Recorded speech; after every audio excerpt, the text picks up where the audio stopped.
Assalamu alaikum wa rahmatullahi wa barakatuh. Ashama harkafuune isinin jecha akkasuma ammallee viidiyoo biraa qabannee isinii dhufnee jirra. Warri maatii keenya taatan warri irra deebiidhaan gara chaanaala keenyaa dhuftan galatoomaa isinin jenna. Akkasuma warri har'aan tana jalqabaa dhuftan ani Sabahaddiin Oromaaniin jaamaa akkasumatti like, share, subscribe godhuudhaan nu cinaa dhaabbadhaa. YouTube keenyaa kun nama bira gahaan jiru xiqqoo guraatu irra jira nama bira waliin gahu namni hundinuu gizee jala dhuftanii viidiyoo takka laaltanii subscribe nu godhuudhaan nu cinaa dhaabbadhaa isiniin jennaa daraa tanuma isiniif dhaammanna. Akkasii amma immoo barnoonni irraa isiniif qabadhee dhufee namoota tokkotu haala messengeraa wajji wal qabatee namoota tokkotu jira Facebookni lamaan wal harkatee akkaataa itti messengeraa walitti dhufee walitti haasa'uu hin danda'u. Aadii wal ergachuu hin dandeenye.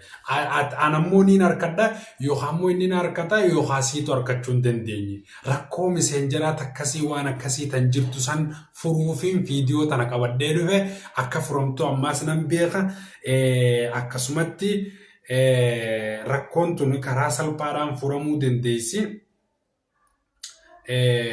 Na hordofaa na faana turaa isiniin jaa amma mootu koottaa na cinatti agartan kanatti messenger kana kuma agartan kana messenger kana seenne jechuudha. Messenger kanarra seenne isin agarsiisa. Messenger kanarra eega seenne booda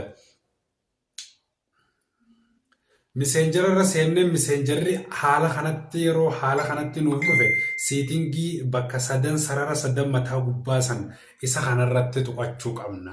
Isa sadan mataa gubbaa jiru kanarratti tuqachuu qabna. Eega kanatti isa kanarratti tuqannee inni kun deemee as nu fida. Bakka tana nu fida bootaan inni nu fidootoni amma mootu seetingii tana gizee inni nu fide seetingii mataa gubbaa kana irratti gachuu qaasna ammallee. Seetingii tanarratti yoggaa kana gachuu qaafne irra gaddeemneeti piraayivesii kan jedhu kana jala seenna. Bakka tana seenuu danda'a jechuudha. Bakka tana jala seennee as jalatti waan nu fidu waliif laalla isa kana jala bakkiti bulookiidhaan nama jalaa baasuu danda'anilleen asuma. Bakkuma tanaan bulookii jalaa illee nama baasuu danda'en jechuudha buleeyyan kiyya. Amma gad seenna yoggaa kanatti qoora harkifne. Akkuma agartan kanatti bootaan rakkoo guddoo qabdu sun bakka tanaa jechuudha. Bakka tana ni agartan isiniif gala jeetii yaada. Amma immoo kun silaa'uu beekamaadha. Buluuk akkaawunti kan jiru kana jala gallaan illee namni argachuu hin danda'u. Kan immoo namoota gariin buluukii nama godhaniiti buluukii jalaa nama baasuu fa'aa wallaalan fa'aatu jira.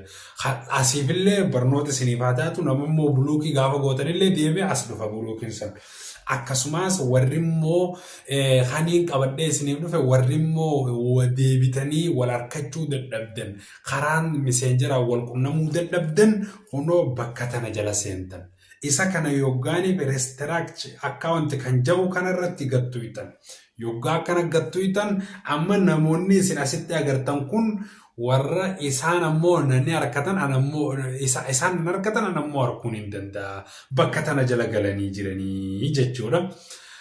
Akkasuma hunoo bakka tana jala jiranii bakka tana jalaa baasuudhaaf ammoo irratti gachuqaasna.